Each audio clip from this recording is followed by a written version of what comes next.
What does it take to be number one? Maybe the New England Patriots should ask the Philadelphia Eagles. Stick around. You're about to be locked into the Locked On Patriots podcast.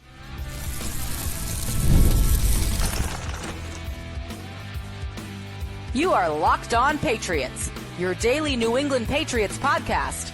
Part of the Locked On Podcast Network, your team every day. Hello to all of you Foxborough faithful, and thank you once again for making Locked On Patriots a daily part of your New England Patriots coverage. I am your host, Mike Debate. I cover your New England Patriots for Patriots Country, so reach out to me and let me know what's on your mind on X at MDABATENFL. You can also show some social media love to Locked On Patriots on our X account at LO_Patriots.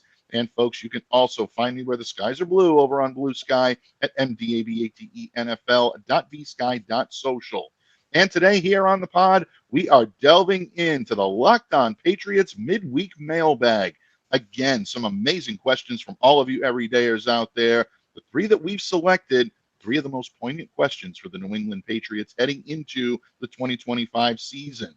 Of course, the NFL has crowned a new champion. The Philadelphia Eagles are the new king of the hill. How can the New England Patriots follow in their footsteps? We're going to discuss that point today, and we're also going to talk Patriots free agency, which is just a little over a month away. Everyone is getting excited about potential external free agents, new faces wearing Patriot blue in 2025. But there are players on this team that the Patriots should be giving serious consideration to re-signing. And last but certainly not least, we're going to delve into Mike Vrabel's coaching staff one more time. A lot of excitement, a lot of hype surrounding Josh McDaniels and Terrell Williams, but it's not all about the coordinators. Which coach on this staff intrigues you the most? Well, we're going to answer that question today. And again, I keep saying we, because if it's the midweek and the mailbag is here, you know there is only one man that could help me drag that heavy mailbag in to help all of you out there receive the wisdom, the counsel, the wit, the grit that you deserve. And there's only one man that can do it. My good friend, the legend himself, Thomas Murphy. Thank you for coming to me in friendship today, Don Murph, especially on midweek mailbag day. Yeah, man, I love mailbag. Whether we're doing it Monday, midweek, a Friday show. It's when we get to answer your questions, and it's really important to us, and we appreciate you guys sending in so many great ones. It makes no difference how long we have to sift through them. We could take the first four or the last four. Everything in between is just as good. We just took the ones this week that the most people asked. Absolutely. And Murph, bottom line, our listeners continue to be dialed in to the pulse of NFL universe, but most of all, they really have the finger on the pulse of Patriots Nation. And these by far were the three most popular questions that we received in the mailbag. Without further ado, buddy, let's dive right in because we are just 2 days removed from the Philadelphia Eagles reclaiming their spot at the top of the NFL hill. They are Super Bowl 59 champions after a 40-22 victory over the Kansas City Chiefs.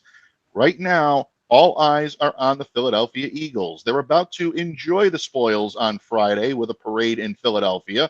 And if you all know Philadelphians, folks, there will be a lot of spoils enjoyed on that day. But once the laurels have stopped, all of a sudden, 31 envying eyes of all of the remaining fan bases out there are going to turn toward Philadelphia. They're going to be the envy of every team out there in the NFL universe, including the Kansas City Chiefs, whom they just defeated.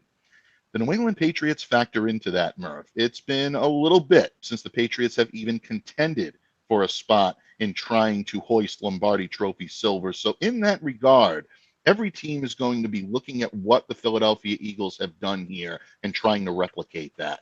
Winning with solid fundamentals, a great game plan, and top-level talent on the field sounds so simple, but the Philadelphia Eagles have done that better than anybody. They've worked the draft extremely well. Yeah. One of the best drafting teams in the last decade, folks. That Philadelphia Eagles team has done a phenomenal job replenishing their talent through the draft, and they've hit on free agency. And of course, the trade wire is something that they've really done an amazing job working. So when you look at all of these factors now and you put them all together, it's no wonder why the Philadelphia Eagles are Super Bowl champions. For the New England Patriots, that climb begins, and it's going to be a long one. It's going to be a tough road back to respectability, but you can always take a lesson from the previous year's champion. And that's going to be our first question here on the mailbag today, folks. And by far, this was the most popular question. I really liked the way that, and at random, and our random winner of question of the day for the first question of the day comes from Ryan in Westport, Massachusetts. And Murph, Ryan wants to know, what's the greatest lesson that the Patriots can learn from the Philadelphia Eagles? Floor is yours, my friend.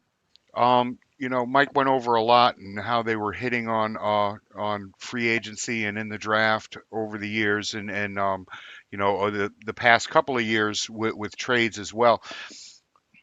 But the thing that everybody is going to take away from this last Super Bowl and the last season that the Eagles had, and remember, Week 3, everybody was saying that this is a team that Bill Belichick should come in and take over. All right, Yeah. so maybe it's patience. Okay, Mhm. learn a little patience.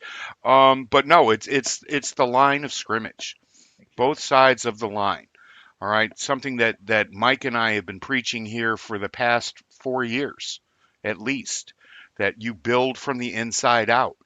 And what the Eagles showed the world on Sunday was the fact that if you own the line of scrimmage, you own the world. I'm so glad that you mentioned that, because championships are often won in the trenches. This championship, folks, was overwhelmingly won in the trenches. When you look at the Eagles' defensive line and that front four and what they did to the best quarterback in the league at this point, Yep. they flummoxed Patrick Mahomes to the point where he looked confused, he looked disoriented, and it allowed them to be able to play their game. That is Right. not easy to do. No, it allowed the Eagles to drop guys back into coverage. They didn't blitz. They didn't blitz. Mhm. All right. It enabled the Eagles to drop enough guys into coverage to completely flummox Patty Mahomes, and you can come down to Milton Williams, Jordan Davis, Jalen Carter, and Nolan Smith Jr. as for Mhm. the reasons for it. And this is the lesson that the Patriots are going to have to take away. And on the other side, Jalen Hurts had all the time in the world Mhm.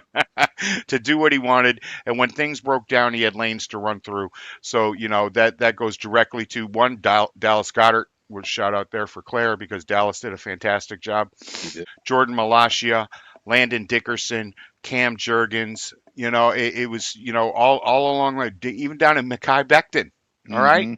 Who Yeah. would have thought that poor Mekhi Becton would be celebrating the way he was on Sunday? And of course, Lane Johnson. We got to get Lane in there. He had some fun. Yeah, he It did was have some fun. fun. For all the fun that we love to throw back at Lane Johnson, Yeah. no one is questioning this guy's ability on the field, and he is truly one of the best. And that's, again, I think Murph hits the nail right on the head. That's why this Eagles team is celebrating. Right. You win with tough players up front. Right. And look, I think it was a little bit of a gamble, if you want to be very honest, to go with that sizable offensive line, knowing that guys may be a little bit slower or more Those are prone to not puny injury. humans. But when you get these guys properly conditioned, and they were properly Yep. conditioned and properly suited to the position they're playing, that's so important, Murph. You preach that each and every Thank time you. take the microphone here on Locked On Patriots. A lineman knows his craft and needs to be put in the proper position Yep. to do his job. Those 5 linemen for the Philadelphia Eagles were properly placed. You mentioned Mekhi Becton, him coming in at the guard position, perfect placement for a guy Yep. like that. His experience, his size in the middle of that line absolutely made a difference. And Poor Joe Tooney. you're never going to get me to Joe's say a not bad a word left about tackle. Joe, but he's not a Never. left tackle. Never. He's not a left Exactly. tackle. Yeah. He's just not. Yeah. I keep telling you people, I told you all last year, stop trying to switch people around. It's not, stop trying to put square pegs into round holes. And Joe did well during the playoffs right up until he ran into, the Philadelphia Eagles. Yeah, exactly. Bad. And I again, I did. mean, you're talking one of the best defensive lines in the Yep. league, one of the best offensive lines in the league. So I completely agree with you, Murph. If you're going to take away a message from this Philadelphia Eagles team, build the trenches in New England. Now, New Yep. England's got some solid building blocks. that they can build upon, especially on the defensive side of the ball. Yep. You want to keep Devon Godchow in-house. I think that's a smart move. Maybe some would say try to move on, but I think Devon has been a consistent lineman, and you want to keep some consistency there, especially for this year. Christian Barmore, we are all sending our best Right. wishes to him for a full recovery for what he's going through. If he's able to recover fully and get back on the field, he's an ideal building block upon Right. which you can build this defensive line. So Patriots have some guys that they can build around. Haven't even mentioned Keon White yet. That's an Right. option right there where they can really put some muscle behind a pass rush for the New England Patriots. On the offensive line, not as many building blocks there, but you do have Cole Strange. You do Yep. have Michael Wenu, who, in my opinion, had a subpar year this year, but is still Yep. a top-level lineman when it comes to his competition at Right. his position. So I think you're going to see an improvement in him this year. Layden Robinson, Caden Wallace, we still don't know the extent to which they can provide that type of production that you need on the line, but I think that's what this year is going to be for. I think that's what training camp is going to be Yeah. for both of these guys. We've got to see what the Patriots saw in them last year to warrant that type of draft capital. So there are building blocks there, folks. Yeah, the offensive line is really going to need to be retooled. There's a lot of guys that were brought in here and thrust into starting positions that they weren't ready for, and I think this year in free agency, the Patriots should take a definite long, hard look at some veterans to bring in, because there just wasn't that veteran presence on that offensive line, especially as injuries started to decimate. Everybody that was around. Let's hope David Andrews comes back nice and healthy this year, and Cole Strange, gets an entire camp underneath his belt, and he's going to be able to make a significant contribution as a depth piece this season. Absolutely. Very well said. And bottom line, folks, if you can start to rebuild that line Yep. with solid veterans that can help some of these young players round into shape, good Hmm. things can happen. So I agree with you, Murph. I'm right on. I think that is the biggest lesson to take away from the Philadelphia Eagles at this point.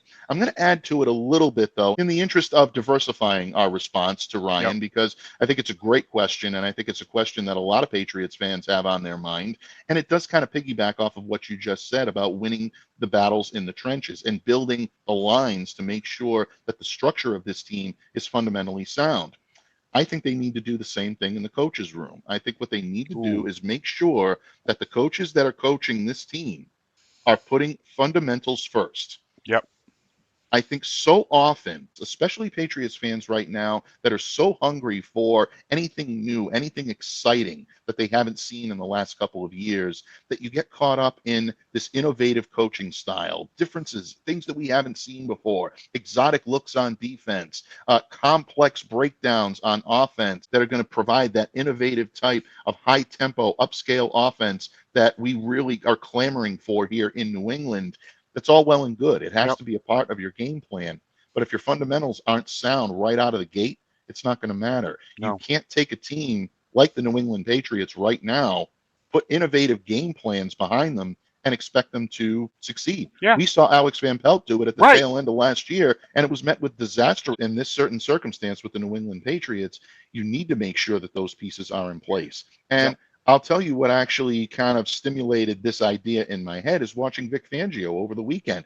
You hit this point earlier. This was a very basic game plan. Yep. Fangio did not call a single blitz all day. He Nope. relied on that front four and their talent and their size and their aggression to be able to flummox Patrick Mahomes. Now, Yep. guaranteed, folks, like Murph just said, he had the personnel to be able to do it. But at the same time, you need to start where you are. Right. And if I'm the New England Patriots coaching staff, I'm looking at the talent you have in-house. I'm Yep. looking at the rookies that you're going to be bringing in from the draft and the undrafteds that are going to sign with this team, and the new members, the free agent members that are coming in to round out this roster. You look at the talent level and you coach to that. You Yep. start with fundamentals with everyone, whether they're a top-level player at their position or whether they're just learning the nuances of pro football. Everyone needs to be on the same page when it Mhm. comes to fundamentals. If you do that, you allow these lines, you allow these skill position players to grow with each other, to understand one another, and to understand the nuances of the game. If everybody is performing their tasks at a high level, that only makes the final product come out even better. So, in my opinion, don't get hung up so much on innovative coaching styles. Right. Don't get hung up so much on exotic looks or innovative offenses or Josh McDaniels play calling right out of the gate. If he starts calling some stuff you've seen before, don't roll your eyes, throw your hands at the screen and say, he'll never learn his lesson. He's not going to change. Nope. No, he is, folks. He will evolve when he has the personnel to do it. Right. Right now, it's about getting every member of that 53-man roster on the same page when it comes to That's it. fundamentals. That is what the Philadelphia Eagles did. That's why they're world champions today. That's exactly right, man. Execution and proper personnel. Right. That's what they did. Okay, and Absolutely. it was a beautiful thing to watch. Bottom line, Ryan, excellent question. Great Yep. question to kick us off. A very poignant question when it comes to us being only days, hours removed from the conclusion of Super Bowl 59. But, folks, we are not done yet because the New England Patriots now begin the process of building their roster for 2025. I know a lot of us are so excited about potential external free agents or trade targets coming in to help bolster this roster. However, Patriots do have internal free agents that they need to bring back as well. Which one on that list would you consider a must sign? Murph and I are going to answer that question in just a moment when this episode of the Locked On Patriots podcast continues, a proud part of the Locked On Podcast Network, your team every day. Locked On listeners, when the game tips off, the NBA action is just getting started, and there's no better place to get in on it than FanDuel, America's #1 sportsbook. With FanDuel, you can place live bets throughout the game. So even if you miss the opening tip-off or want to bet on a fourth quarter comeback, you can stay in on the action. And if you're looking for a bigger payout, you can even combine your live bets into a same-game parlay. I love using FanDuel's live betting feature because it keeps every moment of the game exciting.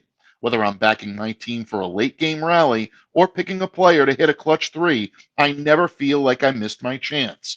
Plus, the app is easy to use, and when you win, you get paid instantly. Right now, new FanDuel customers can get $150 in bonus bets if your first $5 bet wins. Just visit fanduel.com to join today. That's fanduel.com for your shot at $150 in bonus bets. Make every moment more with FanDuel, the official sports betting partner of the NBA. Patriots fans, thank you once again for joining us here today on Locked On Patriots, making us a daily part of your New England Patriots coverage. It's midweek mailbag day, and joining me here today to help break down all of the great questions you have on your mind in Patriots Nation is my good friend, the legend himself, Thomas Murphy. Murph, in the previous segment, we discussed the New England Patriots, lessons to be learned from the new Super Bowl champion Philadelphia Eagles. We talked about fundamentals. We talked about building from the trenches. We talked about essentially building from the ground up and making sure that your foundation is sound before you start to put all the decorations in the new house. And that's a question on the minds of a lot of members of Patriots Nation, including our good friend Antonio from West Hartford, Connecticut, Murph. Hey, Sort of down in hey, your neck of the woods, yeah. relatively close down there. But Antonio wants to know, which of the Patriots' internal free agents do you consider a must sign? Yep. Yeah, Murph, I got a couple of names on the list that I've Okay. got my sharp eye on, but have at it. Which of these internal free agents are you looking to bring back if you're GM of the New England Patriots? Now, I'm going to get a lot of flack for this. A lot of people want to usher this guy out the door and move on. I do not. And it's on the defensive side of the ball. I want Jonathan Jones back. Hmm, All right, I really do. I understand that. You hear from 2 to 6 every day, from 10 to 2 every day. Time to move on. Cut the cord. Let him go somewhere else. No, I want to see Jonathan Jones in this defensive backs room, in this cornerbacks room for the rest of his career. I want him to start and finish his career as a New England Patriot. Why? Not because I'm sentimental, folks. I'm not. I'm not sentimental. Um, this man is a consummate professional. He's been here for 9 years. The continuity back there, even if you bring in another high draft pick or a free agent of from the top of the mountain. Jonathan Jones can still move inside and be a fantastic slot cornerback in this league. I think he's been asked to do too much in the past couple of seasons, and just the veteran presence that he has in here, the cachet that he has when he comes into the locker room, means something to me, and I think that Jones should be brought back. Mm, I can't argue with that point at all. And I agree with you. Look, I know a lot of people are eager to see the New England Patriots secondary get younger. They're a little bit more size on the other side of Christian Gonzalez. And I think that is needed. But if you can bring back someone with the savvy and the experience of Jonathan Jones, Yep. you do that every single time and you don't hesitate, Murph. You mentioned all of the intangibles that he brings to the table. I think the biggest intangible he brings to the table is versatility. This is a guy that can Yeah. play all over the defensive backfield. He can play perimeter corner. He can play the slot. As a matter of fact, I still think he's one of the better slot corners in the league. If Right. you pencil him into that position, he can even give you some reps at safety. This is a guy that has been there. He's been to the top of the mountain. He's Yep. celebrated with the Patriots, and he's been there at the lowest times. When you're trying to forge a new identity, you need guys like that that have been there in both Right. eras. Players that take on that wise old man mantra. And I'm not No. calling Jonathan a wise old man at this point, but at the same time, he does have that wisdom beyond his years that I Right. think is going to be invaluable to younger players coming in here, even to someone like Christian Gonzalez, who consistently sings the praises of Jonathan Jones and how fortunate he feels to have him as a teammate. Yeah, if you're calling for his ouster, I think you might be rooting on this decision more Right. with your gut than with your head. Take a level-headed approach, and you'll see if Right. this guy's willing to come back on a reasonable deal. I really can't see how you pass on it if you're the New England Patriots. Exactly. I'm not saying go out and throw $12 million at him. He's going to be a fantastic depth piece here. He's a guy that you need. And 7, $8.5 million, on a 3-year deal would finish out his career here and set him up nicely for a red jacket. Murph has got Jonathan Jones as his must sign. I've got my eye on the offensive side of the ball, and I'm going Uh-oh. to make Claire very happy here. Yep. I knew you I were would going to do bring it. back one Austin Hooper, and not just for the Quint jokes, Murph, because I love to Yep. say Hooper drives the boat, Chief. I love that. I love having Hooper on this Yep. roster. But all kidding aside, I really love having Austin on this roster. And not just because of the statistical prowess that he brings to the table. You look at his stat sheet from 2024, 45 catches, 476 yards, 3 touchdowns. That's not going to impress the Pro Bowl voters. No. But what it does is it proves to you that this guy was one of the most consistent offensive performers when your offense simply had nothing to give last year. Right. It was a real mess at times, including at times before Drake May took the reins of this offense and brought it back to some level of respectability.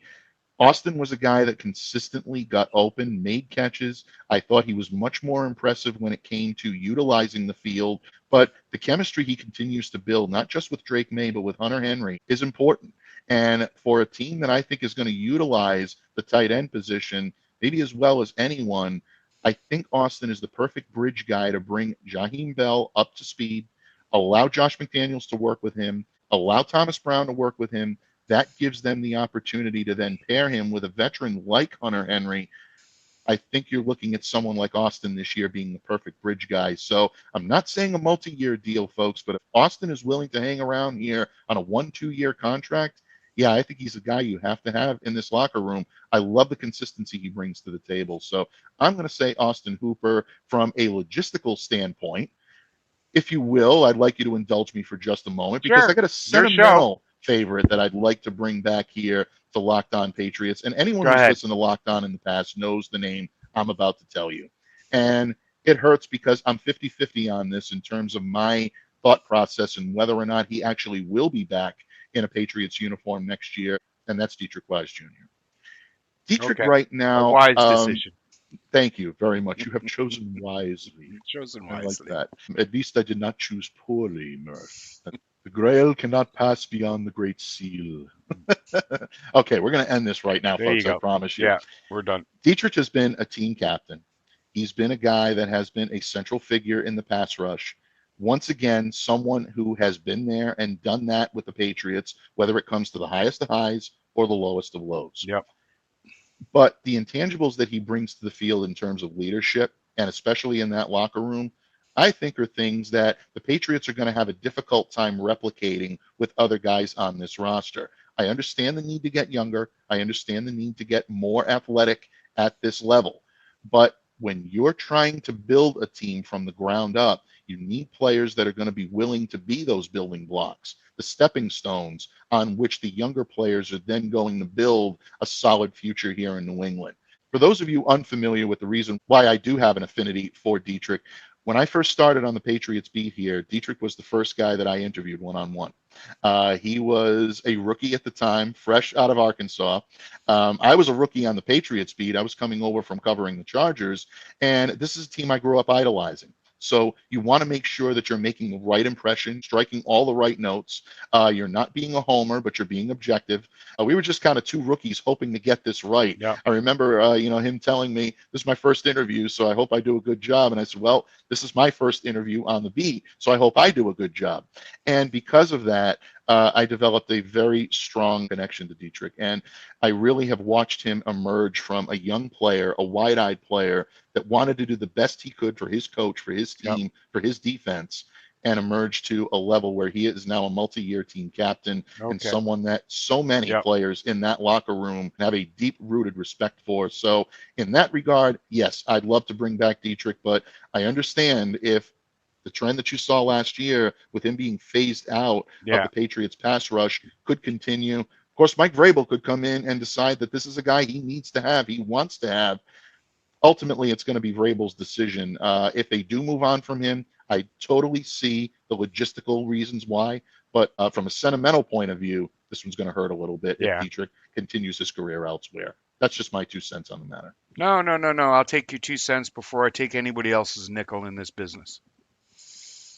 Be saludo, Murph. I appreciate that. That really means more to me than you can possibly imagine. And Antonio, a tip of the cap. Great question. I think a very timely question. I think a very apt question to bring us into free agency. But once again, Murph, we are not done yet because we have one more question to round out our midweek mailbag this week, and it involves Mike Vrabel's coaching staff. Yes, it's been set now for a couple of weeks. Yes, the Patriots are moving on to personnel on the field. But as we said previously, when we talked about lessons to be learned from the Philadelphia Eagles, coaching is going to be so paramount in bringing this group, this 53-man roster of the New England Patriots that'll be set at the end of August, early September, back to respectability. The coaches will play an integral role in that regard. Josh McDaniels, Terrell Williams, they're going to be the right-hand men for Mike Vrabel, but which other members of this coaching staff should you keep your sharp eye on heading into the season? Murph and I have an idea, and we're going to share it with you in just a moment when this episode of the Locked On Patriots podcast wraps up right here on the Locked On Podcast Network, your team every day. Locked On listeners, football season may be over, but basketball is in full swing. And there's no better way to stay in the game than with Prize Picks, the best place for daily fantasy sports. With Prize Picks, you just pick more or less on at least 2 player projections, and if you're right, you can win up to 1,000 times your cash. Listen up, all you green teamers out there. This week, I'm looking at Jason Tatum for more than 29 points.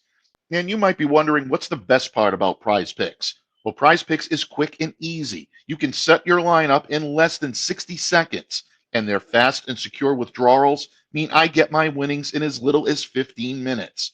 Plus, I love their weekly promos like Taco Tuesday, where you get discounted player projections for even better value. So don't delay, do it today. Download the app and use the code LOCKEDONNFL to get $50 instantly after you play your first $5 lineup. That's the code LOCKEDONNFL. LOCKEDON NFL for $50 instantly after you play your first $5 lineup. Prize Picks, run your game. Pats fans, thank you once again for joining us here today on Locked On Patriots. It's midweek mailbag. The legendary Thomas Murphy has joined me not only to help drag in that heavy mailbag, but to lend the wisdom, the counsel, the wit, and the grit that only he can. Murph, in the previous segments, we've talked about lessons that the Patriots can learn from the Philadelphia Eagles as they try to get back to respectability. We've shared a couple of names of internal free agents we'd love to see the Patriots retain, but one of the questions on Patriots fans' minds continues to be, has Mike Vrabel surrounded himself with enough talent in the coaching box in order to make a significant difference on the field from what we saw last year? Yep. I'm cautious to say yes right off the bat because we don't know until this team takes the field, until we start to see them in game settings to determine whether or not these coaches were the right hires. I think we're both pretty comfortable saying that Josh McDaniels was one of the best hires that he made in the offseason. The offense is going to be in great shape and in great hands with Josh McDaniels, folks. Yep. Terrell Williams, I know there's some knocks against him, but the aggression that he brings to a style of defense that the Patriots haven't played in a while at least gives you optimism that this can work. Those two are the top of the heap when it comes to Mike Vrabel's coaching staff, but there are a lot of subtle layers on this staff and guys that are poised to be able to make a difference. Maybe names that we haven't heard all that much about in previous years, but I think could be poised to make an impact on this staff this year. And that brings us quite nicely to the final question in the midweek mailbag this week. Karen in Asbury Park, New Jersey. Wow, down in Jersey. Down in Jersey. We going to Jersey, Murph? Maybe. Nice work, Lou. Try the veals, best in the city. Best in the city. Well, Karen in Asbury Park, New Jersey wants to know, besides Josh McDaniels and Terrell Williams, which new member of the Patriots coaching staff do you find most intriguing? This is an interesting one, Murph, so I'm going to give you the ball on this one first. When you look at Mike's coaching staff from start to finish, what name jumps out at you and why? The name, other than the two that you've already mentioned, that I find the most intriguing and the most important, quite frankly, coming into this season is Todd Downing. All right, Todd is going to be the Patriots wide receivers coach this year, and he's got his work cut out for him. All right, we've had a lot of issues on this side of the ball with this position over the past 2 years. Guys who can't line up right, guys who can't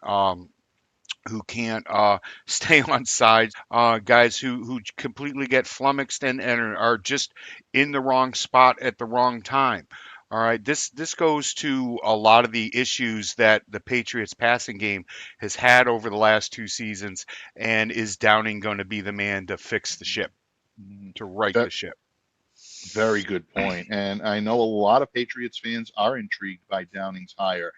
Is being a proverbial fish out of water going to be a detriment to him as he's trying to coach these wide receivers? Yep. We've talked about this. No previous experience or line item on that resume, but tons of experience all over the offensive side of the ball. So how's that going to translate? Murph, I think that's a great choice. 4 years with the Tennessee Titans. His last 2 seasons were as the offensive coordinator. He's coached in Minnesota. He coached the Rams from 2006 to 8. We're going way back. It's not recent. The Lions, the Bills in 14, the Raiders 15 to 17. He's had a long he has a long history going all the way back to Eden Prairie High School in Minnesota. It's going to be interesting to see if this was the right hire. If Mike screwed up here, it's going to be evident. It's going to be evident early. Yeah, for lack of a better term, Murph, if there is a positional group on this Patriots team that's going to be watched closer or have more eyes on it than the wide receivers group, I think it's an unenviable task. Yeah, I mean, I went out the outside of the comfort zone, and I was going to talk a little bit about Dougie Marrone and him coming in and taking over at the offensive line. But no, this is the spot that I am most interested to see when camps open up. Yeah, absolutely. And I think you make a great point. And yes, Doug Marrone is going to be very intriguing because the Patriots offensive line was a shambles in 2024. It's got nowhere to go but up. But there's pedigree when you look at Doug Marrone. He's coached offensive lines before. He's played on the offensive line. You know he knows his stuff. Now, is it going to translate into his players on the field? That's going to be up to Doug Marrone. It's going to be up to whether or not he can reach his players to give them the wisdom and the counsel that they need to get better. I believe he can do it. Right. But ultimately, that's going to be the deciding factor. With Todd Downing, there is a level of uncertainty Right. that I think makes him very intriguing. So, Murph, I can't argue with that. I think that's an excellent choice. And I do think that Patriots fans are going to be keeping a very sharp eye on Todd Downing. If they weren't before, they certainly are now, thanks to your wit and grit. And I Thank you. appreciate that, my friend. I'm going to flip the script and I'm going to say on the defensive side of the ball, because I Okay. happen to agree with you. I think Downing is the most intriguing. But if I'm choosing a 1A or maybe even a second fiddle here in terms of coaches that I think are going to be intriguing to watch this year, I'm going with Justin Hamilton and the Hamilton. cornerbacks. Yep. Justin has experience working with defensive backs, so there's not a pedigree problem there, folks. Nope. He worked as an assistant defensive backs coach for the Colts in Colts. 2024. He worked with Mike Vrabel in Tennessee as a quality control coach. I think that's right now intriguing in its own right. But at the same time, when you look at Justin Hamilton and the group that he's going to be coaching, it includes your defensive star, Yep. Christian Gonzalez. It's likely going to include a new, younger perimeter corner that Right. needs to be nurtured into this system. You're probably looking at guys like Marcus Jones, maybe a Jonathan Jones comes Yep. back, like you said in the previous segment. This is a talented group that's going to need a talented coach to be able to lead them forward. And I think he's got the biggest shoes to fill, because I think the loss of Mike Pellegrino is Yep. going to be felt on this Yep. team. Look, when you look at Mike Pellegrino and the job that he did, Murph, New England's defense ranked second, 6th, 2nd, 18th, 10th, and 6th around the NFL in total With no passing pass yards rush. for each year, and that's with a lack of a pass rush. Thank Right. you very much. He's had guys under his tutelage such as Stephon Gilmore, J.C. Jackson, and now Christian Gonzalez. He's kept that group not only relevant, but also to one of the top levels on the Patriots defense each and every year, no matter whether the defense was thriving or struggling. So to me, the loss of Pellegrino is a significant one. I'm really intrigued by whether or not Justin Hamilton can come in and carry the load.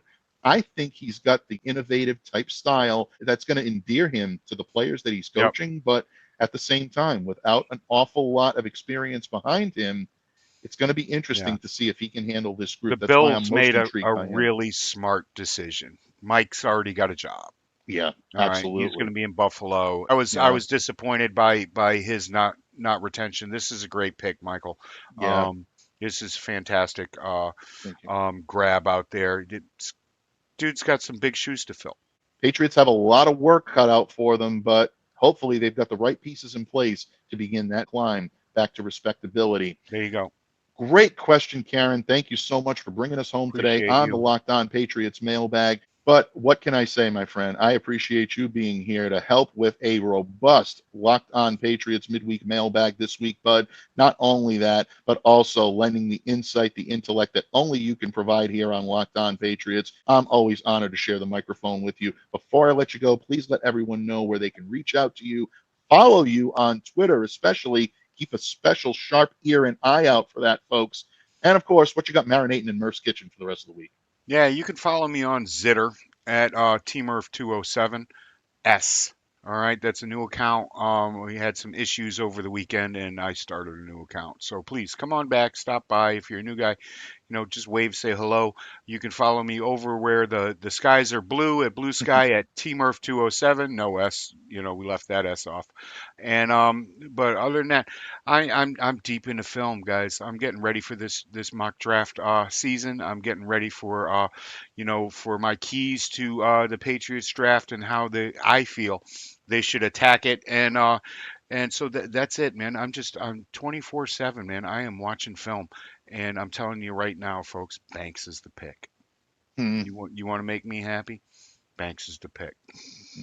I've said it before, and I'll say it again. You listen to Murph, you go to the top. You don't listen to Murph, you're never heard from again. This is a key offseason and a key draft for the New England Patriots.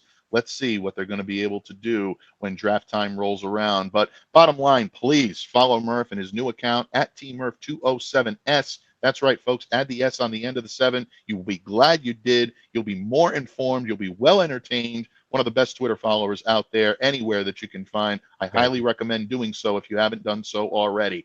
And also, a major tip of the cap and our heartfelt appreciation to all of you everydayers, all of you occasional listeners, and all of you first timers today for making Locked On Patriots a daily part of your New England Patriots coverage. The off season may be here, but we have only just begun, so you ain't seen nothing yet. Stay locked in to Locked On Patriots. In the meantime, on behalf of my good friend Thomas Murphy, I'm Mike Debate, reminding all of you to stay safe, to stay well, to be the change you wish to see in the world. Have a great day, everyone, and we'll see you back here again tomorrow on Locked On Patriots.